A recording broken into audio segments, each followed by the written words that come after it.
Bem, pessoal, vamos a mais uma aula da nossa química orgânica. Hoje vamos ver a isomeria espacial ótica. Isomeria espacial ótica, como você deve ter desconfiado, certamente tem a ver com algum tipo de luz. Mas até que nós cheguemos na luz, precisamos falar de algumas outras coisas. Repare só, como afinal de contas ocorre isomeria espacial ótica? Afinal de contas, o que é isomeria ótica? Bom, eu posso garantir uma coisa a você. Vai tudo ter dependência da estrutura do composto, da fórmula estrutural do composto. Precisamos apurar e muito a nossa visão espacial. Nós precisamos entender a geometria molecular. Bem, mas afinal de contas, como é, quando ocorre, como funciona isomeria óptica? É o que nós vamos ver agora. Ela ocorre, primeiro que tudo, em compostos que tenham assimetria molecular. Ou seja, a molécula tem que ser assimétrica. Vamos ver depois com detalhes como que a molécula pode ser assimétrica. A isomeria óptica ela faz com que os compostos apresentem atividade ótica. Bem, e o que vem a ser atividade ótica? A atividade ótica é uma capacidade. Repare aqui, os compostos são capazes de desviar a luz polarizada. Bem, luz polarizada, como você desconfiou de tudo, isso aí é um caso de luz, isso aí então tem tudo a ver com física. Quem vai explicar a gente direitinho como funciona a luz polarizada é o professor Noronha. Noronha, podia nos dar umas dicas sobre luz polarizada? Que tal? É com você. Vocês se lembram, quando nós estudamos ondas, que vimos que as ondas podem ser consideradas de dois tipos: as ondas longitudinais e as ondas transversais. As ondas longitudinais são aquelas em que a direção de propagação é a mesma direção de oscilação dos pontos do meio. Nas ondas transversais, a direção de propagação é perpendicular à direção de oscilação dos pontos. A luz é uma onda transversal. O que significa isso? Ela tem os pontos do meio vibrando perpendicularmente à direção de propagação da onda. Mas observe, ela pode estar com essa vibração em vários planos. Num plano vertical, num plano horizontal ou em um plano oblíquo. A luz, quando vem para nós, ela vem com essas vibrações em vários planos. Agora imagine que eu consiga um dispositivo desse tipo. Então, eu vou fazer a vibração. Observe, a vibração assim não passa pela ranhura. A vibração assim não passa pela ranhura. Só passará pela ranhura a vibração que estiver neste plano. Então, a luz polarizada é isso. A luz polarizada representa a luz que apresenta apenas um plano de vibração. Os demais são bloqueados. Como você viu, físicos sabem explicar absolutamente tudo. Mas para nós, o que precisamos é de um esquema bem simples que mostre como funciona a luz polarizada na química. E o esquema é esse. Vamos lá. Na luz polarizada, você tem que ter um prisma de Nicol. Que é isso para nós? Muito simples. Algum aparelho que transforme a luz natural, que vibra em infinitos planos, em luz polarizada, que vibre em um único plano. Bem, aí temos que fazer com que a luz polarizada atravesse uma substância oticamente ativa. Assim, repare então, você tem a luz polarizada vibrando em um único plano. Fazemos com que essa luz polarizada atravesse um frasco onde existe uma substância oticamente ativa. E o que ocorre com a luz? Continua polarizada, é claro, mas sai agora vibrando em outro plano. Ou seja, no caminho, esta substância oticamente ativa desviou o plano de vibração da luz polarizada. Você vai ouvir essa expressão muitas e muitas vezes. Resumindo então, uma substância que tem atividade ótica é aquela que é capaz de desviar o plano de vibração da luz polarizada. O desvio pode ser para a direita ou para a esquerda. Repare, se o desvio for para a direita, chamaremos a substância de destrógira. Destro quer dizer exatamente direita. Gira, que desvia, tá? Então, direita, destrógera. Representaremos um composto destrógero pela letra D, D de destrógero, ou pelo sinal de mais.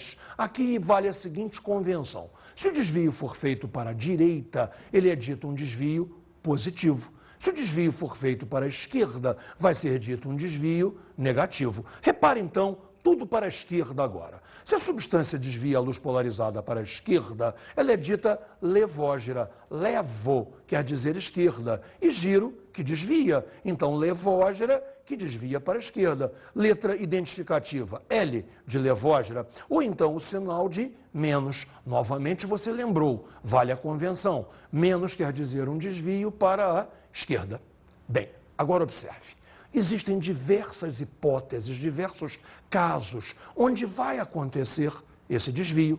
Vamos então estudar o nosso caso mais importante. O caso mais importante é quando a substância apresentar um carbono assimétrico, um único carbono assimétrico. Bem, carbono assimétrico eu já sei o que é, mas vamos recapitular.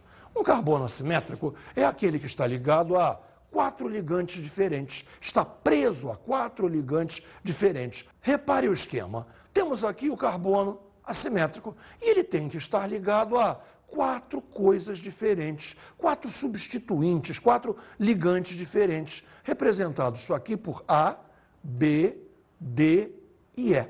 Repare uma coisa. 4 ligantes diferentes. Eu preciso olhar a fórmula desse ligante, porque afinal de contas é química orgânica, eu tenho uma cadeia, então vai ser muito frequente que, para a esquerda e para a direita, o ligante seja carbono. Se o ligante for carbono, jamais haveria isomeria nenhuma. Então, as coisas não são bem assim. O que você precisa procurar é a existência do radical inteiro. Se você viu um metil, na verdade é CH3. Se você vir um etil, na verdade é C2H5. Em caso de dúvida, conte a fórmula, conte quantos átomos existem. Não se preocupe se o imediatamente preso é carbono. O que importa é a fórmula completa do ligante. Vamos a um exemplo disto. Observe aqui, por favor. Um ácido muito importante este aí. Este aí é conhecido por aí como ácido lático, por ele ter origem no leite. Ele foi primeiramente encontrado no leite. Repare, ele é de função mista.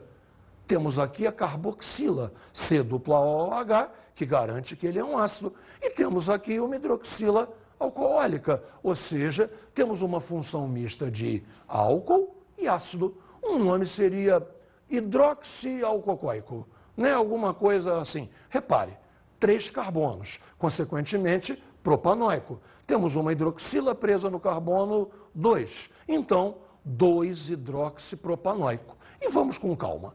Este carbono é o carbono assimétrico. Ele tem um hidrogênio, ele tem uma hidroxila e repare, carbono e carbono, mas são duas coisas completamente diferentes. Aqui você tem uma carboxila, pensando em termos de fórmula, C-OO-H. Aqui você tem um grupamento metil, pensando em termos de fórmula, CH3. Ou seja, você viu o que eu tenho ali? Um carbono rodeado, ligado a ele, 4 coisas diferentes, 4 ligantes diferentes. Eis a condição para que eu tenha carbono assimétrico. Consequentemente, o que vai acontecer ao ácido lático? O ácido lático terá 2 isômeros. Um será destrógeno, o outro será levógeno. E esses 2 isômeros, o destrógeno e o levógeno, vão desviar o plano de vibração da luz polarizada. Um para a direita, um para a esquerda. Sabe de que ângulo? Nem eu. Mas seguramente do mesmo ângulo, que a gente vai representar por mais alfa para o destrógeno e menos alfa para o levógeno. Ok? Está compreendido como é que funcionou? Repare aqui, então. Vamos explicar a teoria disso agora. Note, este é o carbono assimétrico. Os ligantes dele, um hidrogênio, uma hidroxila, um metil, uma carboxila. Se você colocar isso no espelho, repare que o carbono se mantém em sua posição. O hidrogênio se mantém em sua posição. A hidroxila se mantém em sua posição. Porém, agora, temos uma inversão. A carboxila, que estava na direita da fórmula, aparece à esquerda em sua imagem especular. O metil que estava à esquerda da fórmula aparece à direita em sua imagem especular. E se você tentar juntar essas duas formas, você perceberá uma coisa muito importante. Elas não são superponíveis. Superponíveis. O que é isso de superponíveis? Muito fácil. Você não pode colocar uma em cima da outra. Repare, o hidrogênio casa com hidrogênio. O carbono casa com carbono. A hidroxila casa com a hidroxila. E na hora de juntar metil, carboxila, diferente, carboxila, metil, diferente. Consequentemente, uma delas desvia para um lado e a outra desvia para o outro. Também não há maneira de saber a representação mecânica, a representação no papel, que desvio vai levar na prática. Fizemos aqui uma suposição. Fizemos aqui a suposição que o desenho da esquerda corresponda ao ácido destrógeno. Repare, ácido delático, destrógeno, ou seja, ácido lático, destrógeno. Então, se esse é o destrógeno, a sua imagem especular será o ácido levógeno, será o ácido L-lático. Compreendeu o esquema? Parece difícil nesse começo, mas você já sabe. No final de nossa aula, temos um grande número de exercícios para que tudo fique, como sempre ficou, absolutamente claro.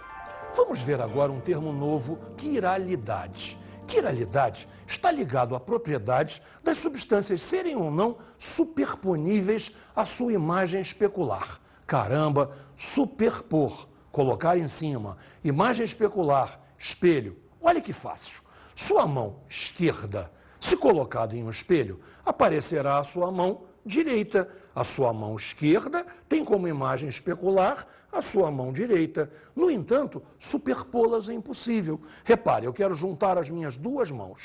Este dedo médio junta com este dedo médio. O punho liga com o punho, mas os polegares e todos os outros dedos estão descasados, ou seja, as mãos não são superponíveis. E o que isso tem a ver com química? Calma, você já vai entender. O termo quiralidade vem de keiros, em grego, que quer dizer exatamente mão.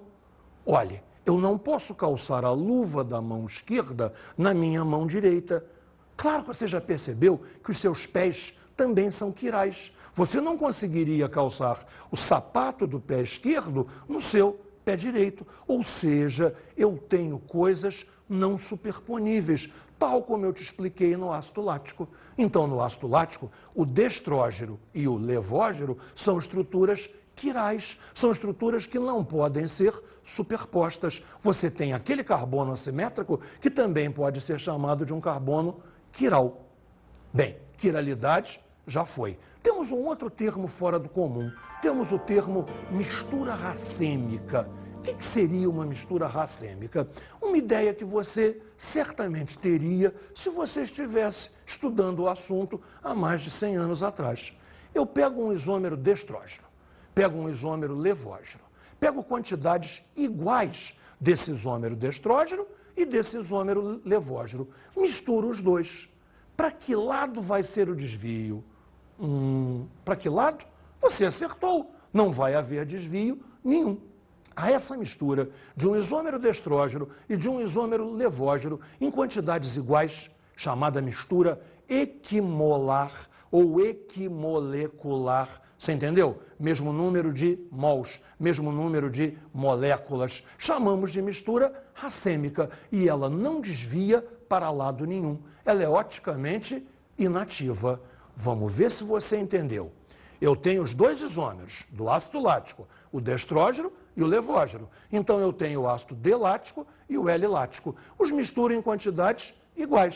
Não desvia para lado nenhum. Vou chamar de ácido DL-lático. Destrógeno, levógeno, DL-lático. Isto é uma mistura racêmica. Outra coisa que precisamos ver foi quem fez o desenvolvimento matemático disso. E aí temos uma surpresa. Quem fez o desenvolvimento matemático não era nem matemático, nem químico, era biólogo. Um biólogo muito conhecido chamado Louis Pasteur. Pasteur, aquele da pasteurização, do leite pasteurizado, aquele que estudou e acabou com ela, geração espontânea? Este mesmo. Vamos aprender um pouquinho mais sobre Pasteur.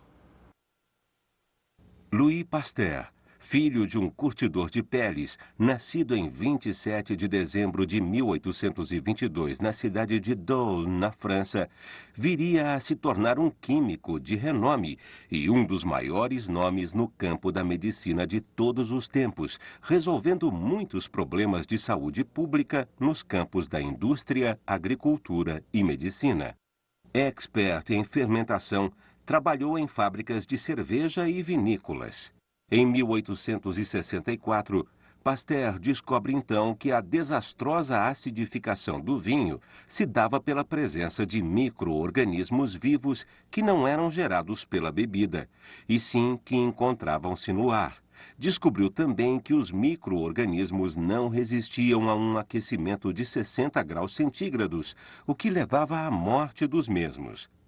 Estava criada a pasteurização e estava lançada uma nova safra de vinhos pasteurizados que dariam um lucro sem precedentes à indústria vinícola francesa naquele ano. Louis Pasteur, dentre suas inúmeras descobertas, descobriu a vacina antirrábica e impulsionou a criação do Instituto Pasteur de Paris e várias outras instituições que receberam o mesmo nome no mundo todo. Bom, eu tenho certeza que você achou interessantíssima a história do Pasteur. Eu tenho certeza também que você não sabia da grande importância econômica da pasteurização e que ela começou com o vinho e não com o leite. Bem, mas o que nos interessa realmente é ver as fórmulas de Pasteur. Onde que elas se aplicam? Elas se aplicam quando eu tenho isomeria ótica com mais de um carbono assimétrico. Em verdade, eu preciso ter vários carbonos assimétricos diferentes. E aí, vamos às fórmulas. A primeira delas me diz o número de isômeros ativos, que é dado por 2 elevado a n. Cuidadíssimo, por favor. Não é 2n, sim 2 elevado a n. Agora, o que é n? É o número de carbonos assimétricos que eu tenho. Por exemplo, se eu tiver 3 carbonos assimétricos, eu vou ter 2 elevado a 3, que os matemáticos chamam de 2 ao cubo, 2 ao cubo, 8. Eu vou ter 8 isômeros ativos. Bem, esses 8 isômeros ativos serão destrógenos e levógenos. Como eu acho cada número? Veja, isômeros destrógenos, 2 elevado a n menos 1. Você não precisa fazer essa conta. 2 elevado a n menos 1 é a metade de 2 elevado a n. Ou seja, se eu tinha 8 isômeros ativos, eu tenho agora 4 isômeros destrógenos. E claro, você já percebeu, os outros 4 são levógenos. Então, o número de isômeros levógenos é dado pela mesma fórmula, 2 elevado a n menos 1. Espere aí, espere aí. Repare, se eu misturar agora cada destrógeno com o seu correspondente levógeno, eu vou conseguir inativar esta mistura. Esta mistura inativa será uma mistura racêmica. Cada um dos 4 destrógenos com cada um dos 4 levógenos, eu vou conseguir 4 racêmicos diferentes. Então, o número de misturas racêmicas também é dado por 2 elevado a n menos 1. Muito fácil, se você percebeu. Descubra quantos carbonos assimétricos tenho. Elevo 2 elevado a n. Esse é o número de isômeros ativos. Divida por 2. Aí você tem o número de destrógenos, o número de levógenos e o número de misturas racêmicas. Vamos a um grande exemplo aqui. Observe, por favor. Que é isso? Meu Deus do céu. Um carbono, 2, 3, 4, 5, 6. 6 carbonos, ou seja, C6. Hidrogênios. 1, 2, 3, 4, 5, 6, 7, 8, 9, 10, 11, 12. Está indo bem. C6H12. E agora oxigênios. Eu tenho 1 por carbono. Repare, 1 por carbono. Então eu tenho também 6 oxigênios. E chegamos a uma fórmula que nos é super familiar. C6H12O6. Pasteur, biologia, C6H12O6. Sim, nós temos a fórmula da glicose. E o que a glicose tem a ver com isso? Nós vamos observar os carbonos assimétricos que a glicose tem. Me siga no exemplo. Repare aqui, basta você olhar as extremidades. Este carbono aqui não pode ser assimétrico nunca. Repare, ele não está preso a 4 ligantes. Você tem um dupla O, logo ele só tem 3 ligantes. Observe o carbono da outra extremidade. Você tem 2 hidrogênios, 2 átomos iguais. Este carbono não é assimétrico. Colocamos, então, aqui nos 4 carbonos, digamos, centrais dessa molécula, a presença da hidroxila. Hidroxila, hidroxila, hidroxila. Colocamos cada hidroxila em uma cor para que você perceba que estes carbonos assimétricos são realmente diferentes. Observe, este é o primeiro carbono assimétrico, que temos para a direita uma carbonila. Agora, nesse temos um carbono hidroxilado e uma carbonila. E essa estrutura vai se repetindo. Neste temos 2 carbonos hidroxilados e uma carbonila. Finalmente, naquele teremos 1, 2, 3 carbonos hidroxilados e uma carbonila. Ou seja, os 4 carbonos assimétricos são diferentes entre si. Este é o nosso N, número de carbonos assimétricos diferentes, 4. Consequentemente, vamos às contas? 2 elevado a 4. 2 à quarta, 1, 2, 4, 8, 16. 16 isômeros ativos tem a glicose. E desses 16 isômeros ativos, claro, 8 serão destrógenos, 8 serão levógenos. E você pode misturar adequadamente cada destrógeno com cada levógeno para obter um racêmico. Logo, serão 8 misturas racêmicas obteníveis a partir da glicose. Então, observe e veja se está absolutamente claro. 4 carbonos assimétricos, diferentes. 2 à quarta, 16. 16 isômeros ativos. Agora, aquela jogadinha da metade. 8 destrógenos, 8 levógenos e, consequentemente, 8 misturas racêmicas. Ficou legal? Bem, vamos ver agora a isomeria ótica com 2 carbonos assimétricos iguais. O fato de que haja carbonos assimétricos iguais altera um pouquinho a jogada. Você vai ver que eu não tenho fórmula nenhuma para usar. Eu tenho que usar apenas o bom senso. Me siga aqui no esquema. Observe, temos aqui, olha só, uma cadeia de 4 carbonos com 2 hidroxilas, 2 hidrogênios aqui no meio. Repare, este carbono é assimétrico. Que temos nele? Um hidrogênio, um metil, uma hidroxila e se eu não souber dar o nome para essa coisa, chama de coisa, chama de treco, não tem importância. É um treco hidroxilado, sem dúvida. Observe agora este carbono. Tem um hidrogênio, uma hidroxila, um metil e você percebeu o mesmo treco hidroxilado que tínhamos antes. Então temos uma molécula que, na verdade, pode ser simétrica. Está assimétrica aqui no desenho, mas com um jeitinho nós vamos torná-la inteiramente simétrica. Bem, esta está assimétrica, então veja, ela é, por exemplo, o isômero destrógeno. Eu não sei antecipadamente pelo desenho se é destrógeno ou levógeno. Estamos improvisando, chutando, seja lá, dê o nome que você quiser. Este aqui é o destrógeno mais 2,3-butanodiol. Você percebeu o butanodiol? 2 hidroxilas, diol, nos carbonos 2 e 3, mais 2,3-butanodiol. Haverá um isômero dele, que seria a sua imagem especular, e que será o isômero levógeno. Observe, aqui está ele, menos, eu usei lá mais, agora eu tenho que usar menos 2,3-butanodiol. E arrumamos aqui exatamente a imagem especular deste composto. Bem, vamos agora ao nosso jeitinho. Vamos transformar essa molécula assimétrica numa molécula simétrica. Como fazer isso?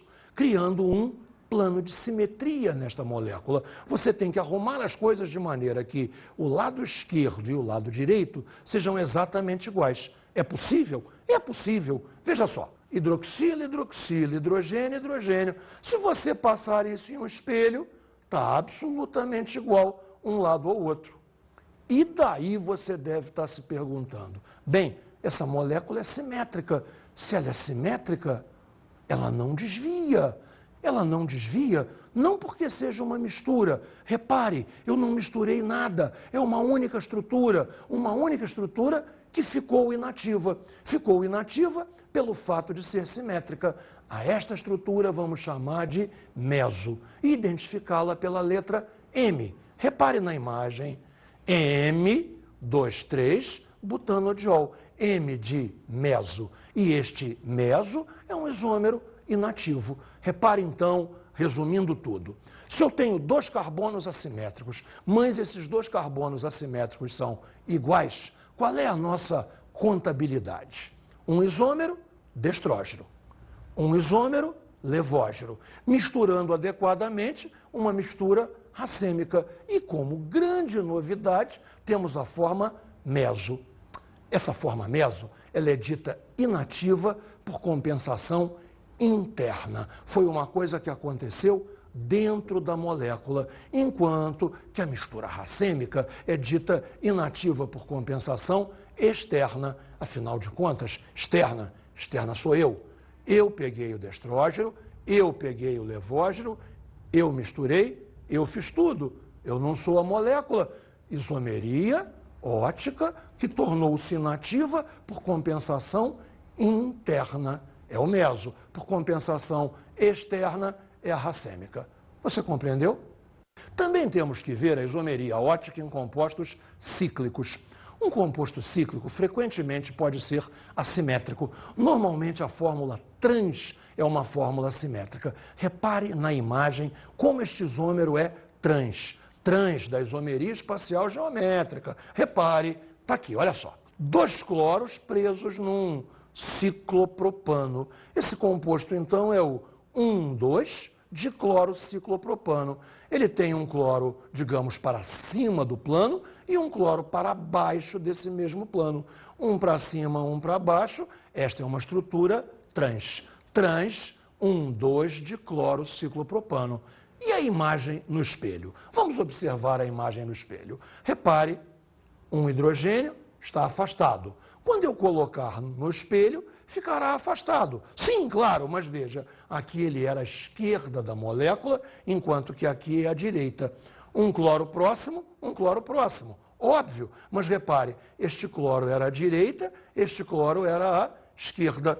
Quando eu tentar superpor essas imagens, elas não vão se superpor. Ou seja, eu tenho uma molécula assimétrica. Logo, um desses trans será destrógeno e o outro trans, você acertou, será o levógeno. Podemos conseguir uma mistura racêmica entre eles? Claro que podemos. Ou seja, olha que confusão.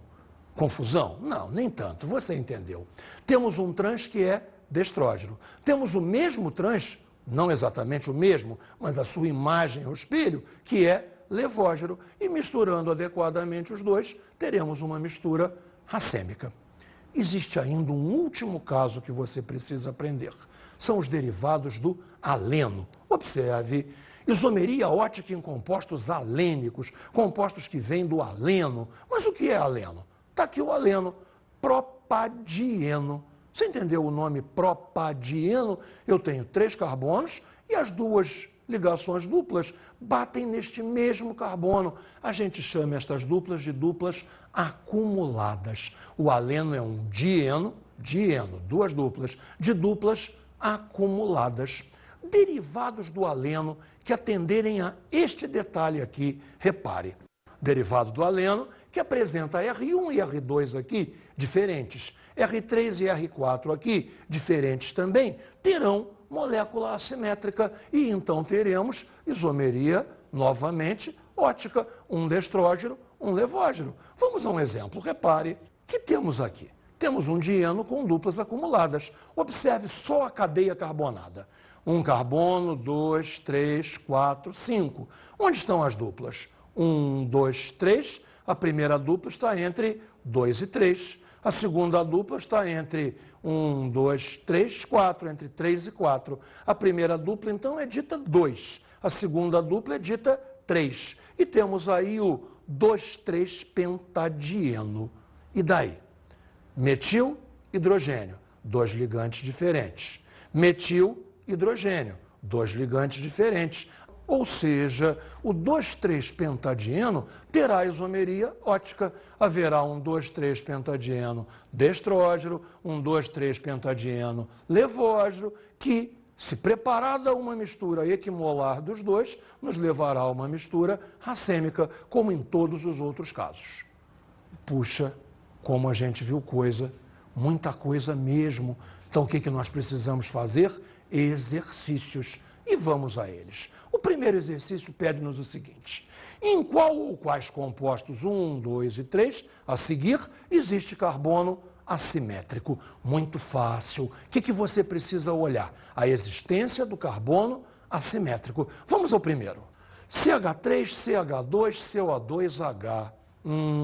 Eu estou desconfiado que não vai ter assimétrico nenhum. Mas, de qualquer maneira, vamos ao desenho. Repare, CH3, 3 ligantes iguais, não pode ser assimétrico. CH2, 2 ligantes iguais, não pode ser assimétrico. Que temos aqui uma carboxila, uma ligação dupla, consequentemente. Você lembra, a ligação dupla inviabiliza o carbono assimétrico, porque ele passa a não ter 4 ligantes. Vamos então ao segundo exemplo. Repare, CH3, CHBr, hidrogênio, bromo, CH2. Estou desconfiado que tem uma assimetria aqui. Vamos ao desenho detalhado. Este C, hidrogênio, bromo, metil, CH2OH. Não há nenhum nome especial para isso. Diga a fórmula CH2OH. Isto aqui é um álcool. Este carbono é um carbono assimétrico. Já atendemos o nosso exercício, mas vamos aproveitar a estrutura no ar e dar nome para ela. É sempre um exercício bom. Nomenclatura é importante para nós sempre. Repare que temos aqui álcool, sem a menor dúvida, uma hidroxila alcoólica, um substituinte que é um bromo no carbono de número 2. Claro que a hidroxila vai levar o número 1. Se não existisse o bromo, como é que era o nome? 1, 2, 3 carbonos, propanol, propanol. Bromo no carbono 2, isso mesmo, 2 bromo, propanol. Treinar é fundamental para a gente não perder nenhuma chance de estudar nomenclatura. Nomenclatura é um estudo que não acaba. Vamos ao terceiro exemplo. Terceiro exemplo, CH3, CHCl, COH, CHCl. Estou desconfiado de uma assimetria ali. Vamos lá no desenho. CHCl, metil. Como é que você poderia identificar aqui? Você pode dar um bom nome para isso. Claro, carbonila aldeídica. Hidrogênio, cloro, metil, carbonila aldeídica. Estão lá 4 ligantes diferentes, nos levando a um carbono assimétrico. Terminamos o nosso primeiro exercício. Terminamos o primeiro? Vamos ao segundo. Segundo exercício. Dos compostos a seguir, qual ou quais apresentam atividade ótica? Bem, para apresentar atividade ótica, qual é o caso mais simples? Presença de carbono assimétrico. Em princípio, é isso que vamos procurar. Vamos ao primeiro composto. Bromo, cloroetano. Bem, eu não consigo ver bem assim. Esse aí não tem jeito, só desenhando. Veja, bromo, cloroetano. Olha este carbono, ligado a um hidrogênio, bromo, cloro e metil. Este carbono é assimétrico. Se é assimétrico, este composto tem atividade ótica. Lembra o esqueminha? Um isômero será destrógeno, um isômero será levógeno e misturados adequadamente, mistura racêmica. Vamos ao próximo. Bromo, 2-cloroetano. Desenhando. Bromo no carbono 1, cloro no carbono 2. 2 hidrogênios iguais, nenhum carbono assimétrico. Ou seja, este composto não tem isômeros óticos. Não existe um dele destrógeno e um dele levógeno. Não. Vamos ao terceiro exemplo. Bromo, 2-dicloroetano. Só desenhando. Bromo no carbono 1. 2-dicloroetano. Qual é a situação deste carbono? Não nos serve. 2 hidrogênios, 2 ligantes iguais. Mas este nos serve. Um hidrogênio, bromo, cloro e um treco. Não importa muito o que temos ali, mas é diferente do resto, então temos um carbono assimétrico. Logo, esse composto tem um destrógeno, tem um levógeno, misturado adequadamente, tem um racêmico. Você já está ficando craque nisso? Quando eu vou falar, você já sabe o que eu vou falar? Ah, então está ficando bom.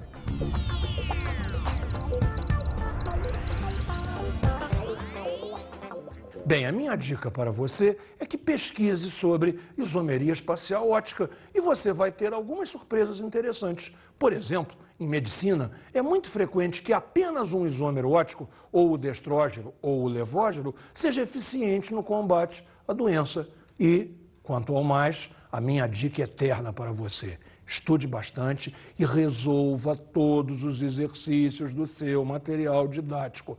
Senão, quando eu morrer, eu venho puxar seu pé. Um abraço, até a próxima.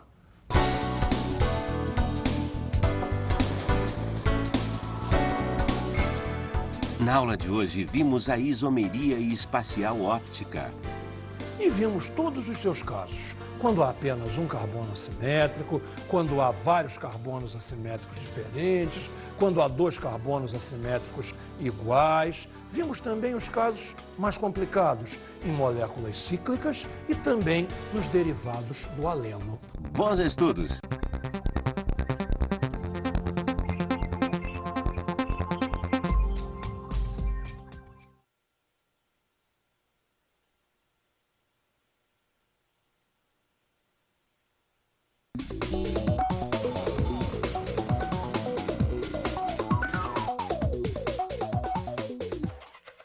Bem, companheiro professor, companheira professora, eu acho que a gente tentou ajudar você. Fizemos aquela parte mais chata da luz polarizada, tentamos quebrar o galho de tudo que havia de mais enjoadinho ali. E ficou para você o filé mignon, discutir o carbono assimétrico, discutir os isômeros, fazer aquelas continhas de quantos isômeros tem de cada tipo, ou seja, ficou para você a parte mais fácil da aula.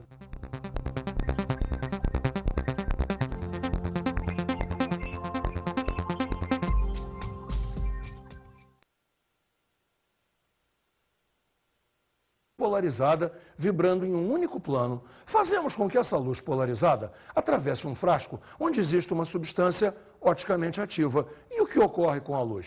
Continua polarizada, é claro, mas sai agora vibrando em outro plano. Ou seja, no caminho, esta substância oticamente ativa desviou o plano de vibração da luz polarizada. Você vai ouvir essa expressão muitas e muitas vezes. Resumindo então, uma substância que tem atividade ótica é aquela que é capaz de desviar o plano de vibração da luz polarizada.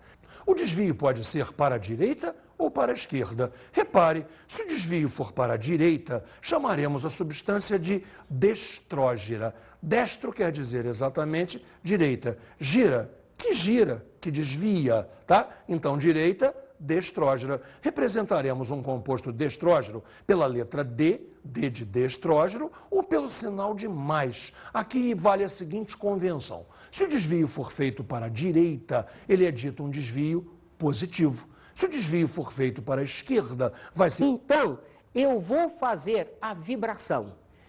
Observe, a vibração assim não passa pela ranhura. A vibração assim não passa pela ranhura. Só passará pela ranhura a vibração que estiver neste plano. Então, a luz polarizada é isso. A luz polarizada representa a luz que apresenta apenas um plano de vibração. Os demais são bloqueados. Como você viu, físicos sabem explicar absolutamente tudo. Mas para nós, o que precisamos é de um esquema bem simples que mostre como funciona a luz polarizada na química. E o esquema é esse. Vamos lá. Na luz polarizada, você tem que ter um prisma de Nicol. Que é isso para nós? Muito simples. Algum aparelho que transforme a luz natural, que vibra em infinitos planos, em luz polarizada, que vibre em um único plano. Bem, aí temos que fazer com que a luz polarizada atravesse uma substância oticamente ativa. Assim. Repare então, você tem a luz, já nos dá umas dicas sobre luz polarizada? Que tal? É com você. Vocês se lembram, quando nós estudamos ondas, que vimos que as ondas podem ser consideradas de dois tipos: as ondas longitudinais e as ondas transversais. As ondas longitudinais são aquelas em que a direção de propagação é a mesma direção de oscilação dos pontos do meio. Nas ondas transversais, a direção de propagação é perpendicular à direção de oscilação dos pontos. A luz é uma onda transversal. O que significa isso? Ela tem os pontos do meio vibrando perpendicularmente à direção de propagação da onda. Mas observe, ela pode estar com essa vibração em vários planos. Num plano vertical, num plano horizontal ou em um plano oblíquo. A luz, quando vem para nós, ela vem com essas vibrações em vários planos. Agora imagine que eu consiga um dispositivo desse tipo.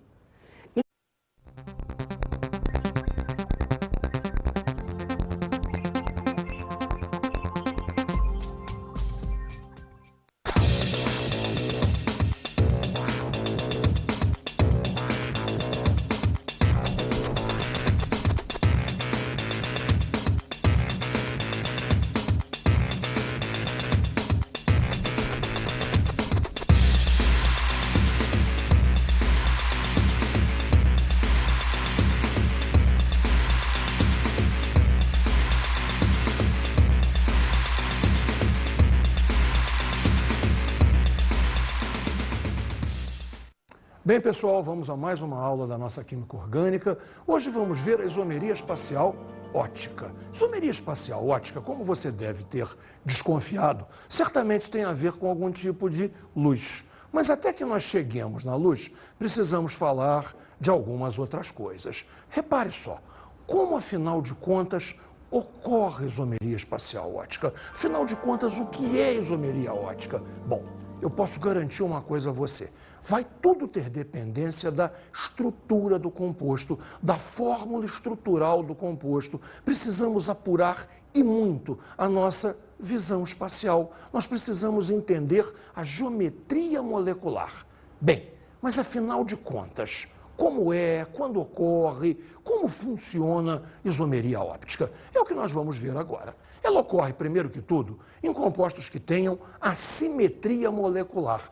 Ou seja, a molécula tem que ser assimétrica. Vamos ver depois com detalhes como que a molécula pode ser assimétrica.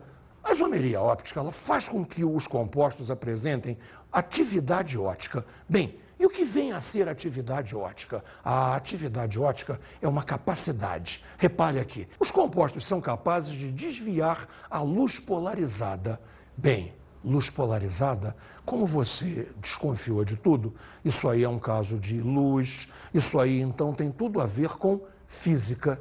Quem vai explicar a gente direitinho como funciona a luz polarizada é o professor Noronha. Noronha,